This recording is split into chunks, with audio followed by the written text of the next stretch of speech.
വൈക്കത്തഷ്ടമി പ്രാതൽ കഴിക്കാൻ ക്യൂ നിന്ന നിരവധി പേർക്ക് ഷോക്കേറ്റു.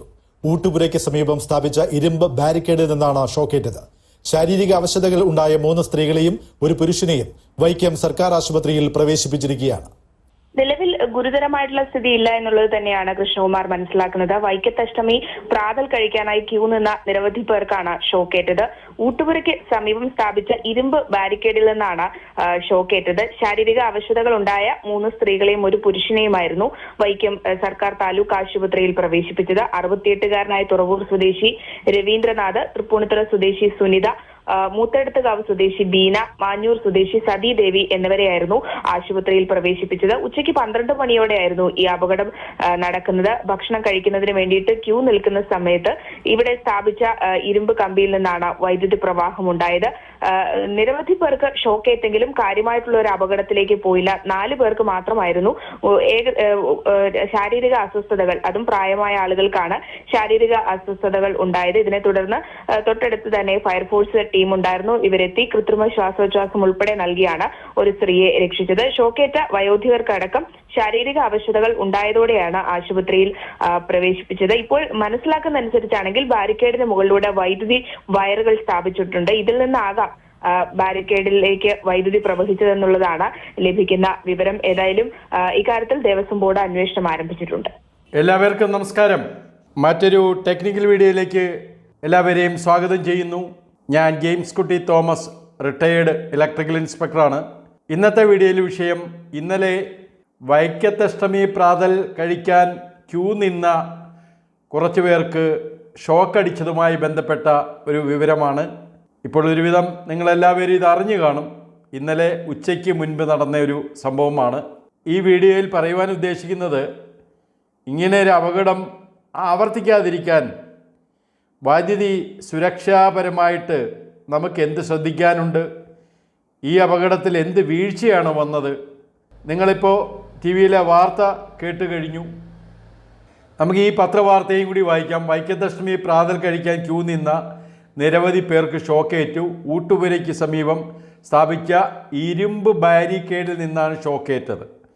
ഇരുമ്പ് കൊണ്ടുള്ള ബാരിക്കേഡാണ്, അല്ലെങ്കിൽ മെറ്റൽ കൊണ്ടുള്ള ബാരിക്കേഡാണ്. ശാരീരിക അവശതകളുണ്ടായ 3 സ്ത്രീകളെയും ഒരു പുരുഷനെയും വൈക്കം സർക്കാർ ആശുപത്രിയിൽ പ്രവേശിപ്പിച്ചു. ബാരിക്കേഡിന് മുകളിലൂടെ വൈദ്യുതി വയറുകൾ സ്ഥാപിച്ചിട്ടുണ്ട്. ഇതിൽ നിന്നാകാം ബാരിക്കേഡിൽ വൈദ്യുതി പ്രവഹിച്ചതെന്ന് കരുതുന്നു. ദേവസ്വം ബോർഡ് അന്വേഷണം തുടങ്ങിയിട്ടുണ്ട്. അപ്പോൾ ഈ അപകടത്തിൽ ഇത് കണ്ടില്ലേ, ഇതാണ് ഇരുമ്പ് കൊണ്ടുള്ള ബാരിക്കേഡ് എന്ന് പറയുന്നത്. ആൾക്കാർ നിയന്ത്രിച്ച് കയറുവാനായിട്ട് ചെയ്യുന്ന ഒരു അറേഞ്ച്മെൻറ്റാണ്. ഞാനും ഈ അടുത്ത സമയത്ത് കഴിഞ്ഞ സെപ്റ്റംബറിൽ ഇതുപോലെ മണർകാട് പള്ളിയിൽ പെരുന്നാളുമായിട്ട് പോയി ഇതുപോലെ ക്യൂ നിന്ന് കഞ്ഞി കുടിച്ച ഒരാളാണ്. കാരണം നമുക്ക് എല്ലാവർക്കും അങ്ങനെ ഒരു വിശ്വാസമുണ്ട്. നമുക്ക് ദൈവികമായിട്ടുള്ള ചില താല്പര്യത്തിന് പുറത്ത് നമ്മളെല്ലാവരും ഇങ്ങനെയുള്ള സാഹചര്യങ്ങളിലൂടെ ഫേസ് ചെയ്തിട്ടുള്ളവരാണ്. പക്ഷേ ഇങ്ങനെ ഒരു അപകടത്തിൽ പെടാതെ നമ്മൾ സൂക്ഷിക്കുക എന്നുള്ളത് നമ്മുടെ കടമയും കൂടെയാണ്. പക്ഷേ ഈ ഇങ്ങനെ ഒരു അമ്പലത്തിൽ ഇതുപോലൊരു പരിപാടി നടക്കുന്നതിന് മുമ്പ്, അല്ലെങ്കിൽ ഒരു പൊതുസ്ഥലത്ത് ഇങ്ങനെ താൽക്കാലികമായി വൈദ്യുതി എടുത്ത് ഒരു പരിപാടി നടത്തുന്നതിന് മുൻപ് അതിന് ചില നിയമ നടപടികളുണ്ട്. അതാണ് നമുക്കൊന്ന് ശ്രദ്ധിക്കുവാനുള്ളത്. നമ്മുടെ ഇലക്ട്രിസിറ്റി ആക്ട് 2003 സെക്ഷൻ 54 ഇങ്ങനെ ഒരു വകുപ്പ് പറയുന്നുണ്ട്. No person other than the central transmission utility or a state transmission utility or a licensee shall transmit or use electricity at a rate exceeding 250 watts and 100 volt. നമ്മുടെ നിയമങ്ങളുടെ ഒരു problem എന്ന് പറഞ്ഞാൽ അത് വായിച്ച് മനസ്സിലാക്കിയെടുക്കുക എന്ന് പറഞ്ഞാൽ അല്പം പാടാണ്. അതായത് ഇവിടെ പറഞ്ഞിരിക്കുന്നത് നോ പേഴ്സൺ, ഒരാൾക്കും ചെയ്യാൻ പറ്റില്ല, അതർ ദാൻ, അതായത് ഇവർക്ക് ചെയ്യാം. സെൻട്രൽ ട്രാൻസ്മിഷൻ യൂട്ടിലിറ്റിക്ക് ചെയ്യാം, സ്റ്റേറ്റ് ട്രാൻസ്മിഷൻ യൂട്ടിലിറ്റിക്ക് ചെയ്യാം, പിന്നെ ഒരു ലൈസൻസിക്ക് ചെയ്യാം, താഴെ പറയുന്ന കാര്യങ്ങൾ. പിന്നെ അപ്പോൾ അവർക്ക് ചെയ്യുന്നതുകൊണ്ട് കുഴപ്പമില്ല. അതുകൊണ്ടാണ് ഈ അതർദാൻ എന്ന് പറയുന്നത്. അപ്പോൾ ബാക്കി ആര് ചെയ്യുന്നതും നിയമപരമായി ഈ താഴെ പറയുന്ന കാര്യങ്ങൾ ഒബേ ചെയ്യണം. അതാണ് ഇവിടെ ഉദ്ദേശിക്കുന്നത്. അതായത് 250 വാട്ട്സിന് പുറത്ത് 100 വോൾട്ടിന് പുറത്തുള്ള ഒരു സപ്ലൈ ഈ പറയുന്ന സ്ഥലങ്ങളിലേക്ക് ഉപയോഗിക്കണമെങ്കിൽ, ഡിസ്ട്രിബ്യൂട്ട് ചെയ്യണമെങ്കിൽ, അല്ലെങ്കിൽ എക്സ്റ്റെൻഡ് ചെയ്യണമെങ്കിൽ എവർക്കൊക്കെ പറ്റും, അല്ലാതെ ഒരാൾക്കത് പറ്റത്തില്ല. അങ്ങനെ ചെയ്യണമെങ്കിൽ താഴെ പറയുന്ന കാര്യങ്ങൾ ചെയ്തിരിക്കണം എന്നാണ് പറഞ്ഞത്. നമുക്ക് സപ്ലൈ തരുന്നത് ഒരു ലൈസൻസിയാണ് അല്ലേ? ആ ലൈസൻസിയുടെ പരിധിയിൽ ഈ കാര്യങ്ങൾ ചെയ്യാം. പക്ഷേ ആ ലൈസൻസി ഈ പറയുന്ന കാര്യങ്ങളിലേക്ക് സപ്ലൈ ഒരാൾക്ക് കൊടുക്കണമെങ്കിൽ, അത് മുകളിൽ പറഞ്ഞ അവരുടെ കാര്യമാണ്. അതായത് ഇൻ എനി സ്ട്രീറ്റ് ഓർ ഇട്ടിട്ടുണ്ട് ഇവിടെ, കണ്ടില്ലേ? Or in any place. അപ്പോൾ ഇത് രണ്ടും ഓറാണ്. ഒന്നുകിൽ സ്ട്രീറ്റിൽ അല്ലെങ്കിൽ വേറൊരു പ്ലേസിൽ. ആ പ്ലേസിനെ പറ്റിയാണ് താഴെ പറഞ്ഞിരിക്കുന്നത്. ഇതിലേത് ചെയ്യണമെങ്കിലും, അതായത് സപ്ലൈ എക്സ്റ്റെൻഡ് ചെയ്ത് ചെയ്യണമെങ്കിലും അതിൻ്റെ പെർമിഷൻ എടുത്തിട്ട് മാത്രമേ ചെയ്യാവൂ. ഞാനത് പറഞ്ഞ് കൂടുതൽ കൺഫ്യൂഷൻ ആക്കുന്നില്ല. പറയുന്നതിൻ്റെ അർത്ഥം ഇതേ ഉള്ളൂ. 100 പേര് കൂടുതൽ കൂടുന്ന ഒരു സ്ഥലത്ത് ഇങ്ങനെയുള്ള ഒരു വൈദ്യുതി ഉപയോഗിക്കണമെങ്കിൽ ഇലക്ട്രിക്കൽ ഇൻസ്പെക്ടറിൽ നിന്നും 7 days നോട്ടീസൊക്കെ ഇവിടെ പറയുന്നുണ്ട്. അപ്പോൾ ഇലക്ട്രിക് ഇൻസ്പെക്ടറിൽ നിന്നും പെർമിഷൻ വാങ്ങിക്കണം. അതുകൂടാതെ ഡിസ്ട്രിക്ട് മജിസ്ട്രേറ്റ്, അതായത് ജില്ലാ കളക്ടർ ഓർ കമ്മീഷണർ പോലീസ്, ഇവരിൽ ആരെങ്കിലും ഒരാളിനെ അറിയിച്ചിട്ട് അവരുടെ ക്ലിയറൻസും നമ്മൾ വാങ്ങിച്ചിരിക്കണം എന്നാണ് ഇതിൻ്റെ മീനിങ്. എന്നിട്ട് മാത്രമേ ഇവിടെ വൈദ്യുതി ഈ പറയുന്ന ലൈസൻസ് കൊടുക്കാവൂ എന്നുള്ളതാണ്. ഈ അനുവാദം വാങ്ങിച്ച്, ഇപ്പോൾ KSEB ആണ് ലൈസൻസ് എങ്കിൽ KSEB കൊടുത്തിട്ട് ആ സർട്ടിഫിക്കറ്റ്, ആ ക്ലിയറൻസ് സർട്ടിഫിക്കറ്റ് പ്രകാരം മാത്രമേ ഇവർക്ക് വൈദ്യുതി കൊടുക്കാവൂ. സാധാരണ ഇങ്ങനെ ഈ പോലീസിന് ഇതിൽ റോള് വരുന്നത് കൊണ്ട് പലപ്പോഴും നമുക്ക് ഈ സർക്കാരിൻ്റെയോ അല്ലെങ്കിൽ എന്തെങ്കിലും രാഷ്ട്രീയ പരിപാടികളോ അല്ലെങ്കിൽ VIP VVIP ആൾക്കാരാരെങ്കിലും വരുന്ന സാഹചര്യങ്ങളാണെങ്കിൽ ഇതിൻ്റെ പോലീസിന് വളരെയധികം റോളുണ്ട്. ചിലപ്പോൾ അവിടെ പോലീസ് തന്നെയായിരിക്കും ഈ ആപ്ലിക്കേഷൻ ഈ ജില്ലാ ഇലക്ട്രിക്കൽ ഇൻസ്പെക്ടർക്ക് കൊടുക്കുന്നതും.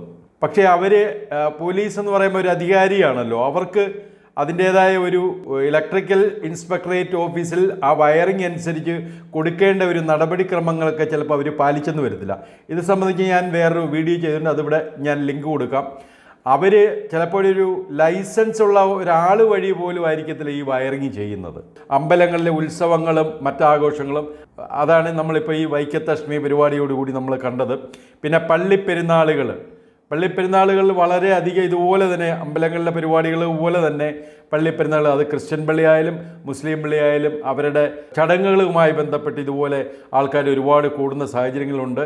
അവിടെയും ഇതെല്ലാം ശ്രദ്ധിക്കേണ്ടതാണ്. പിന്നെ കല്യാണ ചടങ്ങുകളെന്ന് പറയുമ്പം, അല്ലെങ്കിൽ ഹൗസ് വാമിങ്ങിൻ്റെ ചടങ്ങുകളെന്ന് പറയുമ്പം സാധാരണ രീതിയിൽ ഇങ്ങനെ പെർമിഷൻ വാങ്ങിക്കേണ്ട കാര്യമില്ല.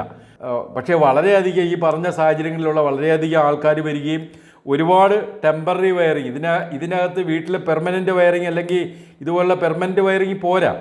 അപ്പോൾ പുറത്തോട്ട് പന്തലൊക്കെ കെട്ടി വിശാലമായിട്ട് വയറിങ് ഒക്കെ എടുക്കേണ്ട ഒരു സാഹചര്യം വന്നു കഴിഞ്ഞാൽ ഈ 2 ചടങ്ങുകൾക്കും ഇതുപോലെ പെർമിഷൻ വാങ്ങിക്കണം. പിന്നെ ഈ സർക്കാർ രാഷ്ട്രീയ പരിപാടികളെ പറ്റി ഞാൻ പറഞ്ഞു. അപ്പോൾ ഇങ്ങനെയാണ് സാഹചര്യങ്ങൾ വരുന്നത്.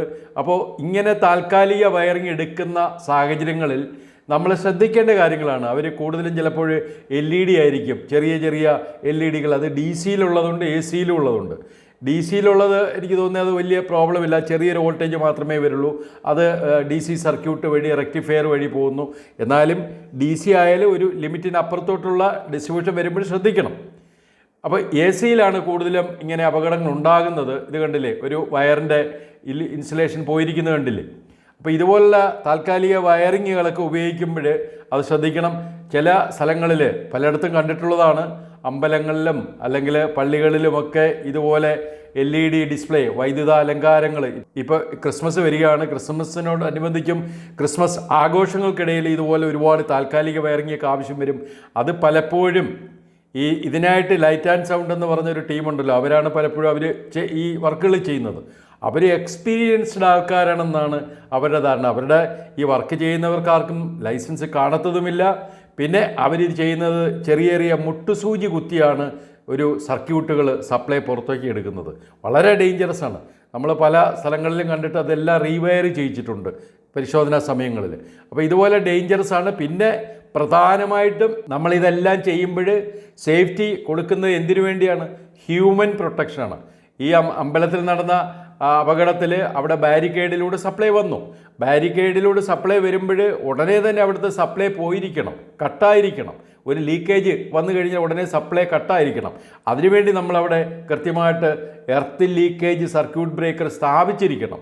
അപ്പോൾ ഇവിടെയെല്ലാം RCCB കൃത്യമായിട്ട് ഉപയോഗിക്കണം. അല്ലാതെ RCCB വയറിങ്ങിലൊന്നും കൊടുക്കാതെ ഇങ്ങനെ ചെയ്യരുത്. റെസിജ്വൽ കറണ്ട് സർക്യൂട്ട് ബ്രേക്കർ, അതായത് ഇത് 30 മില്ലി ആംപിയറിൻ്റെയാണ് സാധാരണ കൊടുക്കുന്നത്. ഇത് സിംഗിൾ ഫേസ്, ഇത് 3 ഫേസ്. അപ്പോൾ ഈ 30 മില്ലി ആംപിയറിൻ്റെ പ്രാധാന്യം നിങ്ങൾക്ക് എല്ലാവർക്കും അറിയാം. നമ്മുടെ മനുഷ്യൻ്റെ ശരീരത്തിൽ ഇടത്തെ സൈഡിലുള്ള ഹൃദയത്തിന് താങ്ങുവാൻ പറ്റുന്ന മാക്സിമം കറണ്ടാണ് ഈ 30 മില്ലി ആംപിയർ. അതിനപ്പുറത്തോട്ട് ലീക്കേജ് കറണ്ട് പോകരുത്. അങ്ങനൊരു സാഹചര്യം അവിടെ വന്നു കഴിഞ്ഞാൽ ഉടനെ തന്നെ സപ്ലൈ കട്ടാവണം. അപ്പോൾ അതിന് ഈ പറയുന്ന താൽക്കാലിക വയറിങ്ങിൽ അല്ലെങ്കിൽ ഇലക്ട്രിക്കൽ ഇൻസ്പെക്ടർ നോക്കുന്ന ആ വയറിങ്ങിൽ കൃത്യമായിട്ടും ഈ RCCB ഉപയോഗിച്ചിരിക്കണം. പക്ഷേ പലപ്പോഴും ഇലക്ട്രിക്കൽ ഇൻസ്പെക്ടർ വന്ന് പരിശോധിക്കുമ്പോഴേ ഈ സാധനം കാണും, അത് വർക്കിങ്ങും ആയിരിക്കും. അത് കഴിഞ്ഞ് പെട്ടെന്ന് ഇത് ഒരു മഴ പെയ്ത് വെള്ളം വീഴുകയോ അല്ലെങ്കിൽ എന്തെങ്കിലും ഒരു പിന്നെയും ആ ഇലക്ട്രിക് ഇൻസ്പെക്ടർ പോയി കഴിഞ്ഞിട്ട് പിന്നെയും ഇവർ അങ്ങോട്ടും ഇങ്ങോട്ടും എക്സ്റ്റെൻഡ് ചെയ്യുന്ന സാഹചര്യങ്ങളുണ്ട്. അങ്ങനെയൊക്കെ ചെയ്തിട്ട് ഇത് വീണ്ടും അപകടത്തിലേക്ക് നയിക്കുന്ന സാഹചര്യങ്ങളുണ്ട്. ചിലപ്പോൾ ഈ RCCB തന്നെ ഇളക്കി മാറ്റിന്ന് വരും. ഇങ്ങനെ പല അപകടങ്ങളും നമുക്ക് ഫേസ് ചെയ്യേണ്ടി വന്നിട്ടുണ്ട്. ഇവിടെ വൈക്കത്തഷ്ടമി പരിപാടിയുമായിട്ട് ബന്ധപ്പെട്ട് ഈ നടന്ന അപകടത്തിൽ അവർ ഈ പരിപാടിക്ക് മുൻപ് തന്നെ ഇലക്ട്രിക്കൽ ഇൻസ്പെക്ടറെ അറിയിച്ച് അവിടെ പരിശോധന നടത്തി അതിന് ക്ലിയറൻസ് സർട്ടിഫിക്കറ്റ് കൊടുത്തിട്ട് മാത്രമാണ് ഈ പരിപാടി നടക്കുന്നത്. എല്ലാ വർഷവും നടക്കുന്ന അങ്ങനെ തന്നെയാണ്. പിന്നെ ഈ അപകടം എങ്ങനെ നടന്നു, ഇവിടെ എങ്ങനെ സപ്ലൈ വന്നു? അപ്പോൾ ഇങ്ങനെ സാധാരണ ഒരു അപകടം നടന്നു കഴിഞ്ഞാൽ ബന്ധപ്പെട്ട ഇലക്ട്രിക്കൽ ഇൻസ്പെക്ടറും പോലീസും ഇതിന് അന്വേഷണം നടത്തും. ആ അന്വേഷണത്തിൻ്റെ റിസൾട്ട് വരട്ടെ, എവിടെയാണ് വീഴ്ച വന്നത്. ഇലക്ട്രിക് ഇൻസ്പെക്ടർ നോക്കിയ തരത്തിലുള്ള വയറിങ് തന്നെ ആയിരുന്നോ അതോ അത് കഴിഞ്ഞ് വീണ്ടും മാറ്റങ്ങൾ വരുത്തിയോ എന്നവർ പരിശോധിക്കേണ്ടതുണ്ട്. അപ്പോൾ ഇതുപോലുള്ള അപകടങ്ങൾ വീണ്ടും ആവർത്തിക്കാതിരിക്കട്ടെ. ഇവിടെ എന്തായാലും ഒരു മാരകമായ അപകടം ഉണ്ടായില്ലല്ലോ, അതിൽ നമുക്ക് സമാധാനിക്കാം. ഇതൊരു മുന്നറിയിപ്പായിട്ട് ഈ വൈക്കം അമ്പലത്തിലെ അധികാരികളും കമ്മിറ്റിക്കാരും അല്ലെങ്കിൽ തിരുവിതാംകൂർ ദേവസ്വം ബോർഡും ഇതൊരു മുന്നറിയിപ്പായിട്ട് കണക്കാക്കേണ്ടതാണ്. കാരണം പലപ്പോഴും നമ്മളിൽ ഓരോരുത്തരും ഇതിൻ്റെ അകത്ത് വൈദ്യുതി സുരക്ഷയിൽ വീഴ്ച കാണിക്കാറുണ്ട്. അങ്ങനെ ഇതുപോലുള്ള അപകടങ്ങൾ വന്നു കഴിഞ്ഞാൽ ഇതുപോലുള്ള നമ്മൾ ഓരോരുത്തരും ഇതിൻ്റെ ഉത്തരവാദികളാണ്. ഞാൻ ഏതോ ഒരു അമ്പലത്തിൽ ഇതുപോലൊരു ആൾ മരിച്ച കേസിലൊക്കെ ഞാൻ അതിൻ്റെ എൻക്വയറിക്ക് പോയിട്ടുണ്ട്. അവിടെ ഈ ദേവസ്വം ബോർഡിനൊക്കെ അവിടെ ബന്ധമുണ്ടായിരുന്നു. അതുകൊണ്ട് ഞാൻ ദേവസ്വം ബോർഡിലെ അംഗങ്ങളോടും പറയുകയാണ്, നിങ്ങളുടെ സ്ഥാപനങ്ങളെല്ലാം വൈദ്യുതി സുരക്ഷയിൽ പ്രാധാന്യം കൊടുക്കണം. അത്യാവശ്യം എല്ലാ സർക്യൂട്ടുകളിലും RCCB സ്ഥാപിച്ച് സുരക്ഷ ഉറപ്പുവരുത്തണം. ഇതാണ് എനിക്ക് ഈ വീഡിയോയിൽ ഈ പബ്ലിക്കിന് വേണ്ടി നിങ്ങൾക്ക് വേണ്ടി തരുവാനുള്ള മെസ്സേജ്. ഇത് ദയവായി മറ്റുള്ളവരിലേക്ക് ഷെയർ ചെയ്യുക. കൂടുതൽ ആൾക്കാർ ഈ വിവരങ്ങൾ അറിയട്ടെ. നമ്മൾ ഈ പറഞ്ഞ പൊതു പരിപാടികളെല്ലാം നമ്മളെല്ലാ പേരും ഓരോ പള്ളിയുടെ അമ്പലത്തിൻ്റെ ഭാഗങ്ങളാണ്. അവിടെയൊക്കെ ഇതുപോലെ പൊതുപരിപാടികൾ വരുന്നതാണ്. അല്ലെങ്കിൽ നമ്മളൊക്കെ ചിലരൊക്കെ രാഷ്ട്രീയക്കാർ കാണും, അല്ലെങ്കിൽ മന്ത്രിമാർ വരുമ്പോൾ നമ്മൾ സ്വീകരിക്കാൻ ചെല്ലും, അല്ലെങ്കിൽ അതിൻ്റെ കമ്മിറ്റിയിലുള്ളവരായിരിക്കും. അപ്പോൾ നമ്മളെല്ലാവരും അറിഞ്ഞിരിക്കേണ്ട കാര്യമാണ്. അതുകൊണ്ട് ഈ വിവരം എല്ലാവരിലും ഷെയർ ചെയ്യുക. ഇങ്ങനെ പൊതുസ്ഥലങ്ങളിൽ അല്ലെങ്കിൽ 100 പേര് കൂടുന്ന സ്ഥലങ്ങളിൽ താൽക്കാലികമായിട്ട് വയറിങ് എടുക്കുമ്പോൾ നിയമപരമായിട്ട് മാത്രം എടുക്കുക. ഇതുപോലെ മെറ്റൽ വേലികൾ ഉണ്ടെങ്കിൽ അതെല്ലാം കൃത്യമായിട്ട് എർത്ത് ചെയ്ത് മാത്രം നിങ്ങളത് ഉപയോഗിക്കുക. അപ്പോൾ നമുക്ക് മറ്റു വീഡിയോയുമായി വീണ്ടും കാണാം. ഈ വിവരം നിങ്ങൾക്ക് ഉപകാരപ്രദമായെന്ന് ഞാൻ കരുതുന്നു. ക്ഷമയോടെ ഈ വീഡിയോ നിങ്ങൾ ശ്രദ്ധിച്ചതിന് നന്ദി പറയുന്നു. എൻ്റെ ഈ ചാനലിൽ ഇതുപോലുള്ള വീഡിയോസ് കൂടാതെ ഇലക്ട്രിക്കൽ റിലേറ്റഡ് ആയിട്ടുള്ള ധാരാളം വിവരങ്ങളുണ്ട്. ഇനിയും നിങ്ങൾ സബ്സ്ക്രൈബ് ചെയ്തിട്ടില്ല എങ്കിൽ ദയവായി സബ്സ്ക്രൈബ് ചെയ്ത് സപ്പോർട്ട് ചെയ്യുക. നമുക്ക് മറ്റു വീഡിയോയുമായി വീണ്ടും കാണാം. Thank you.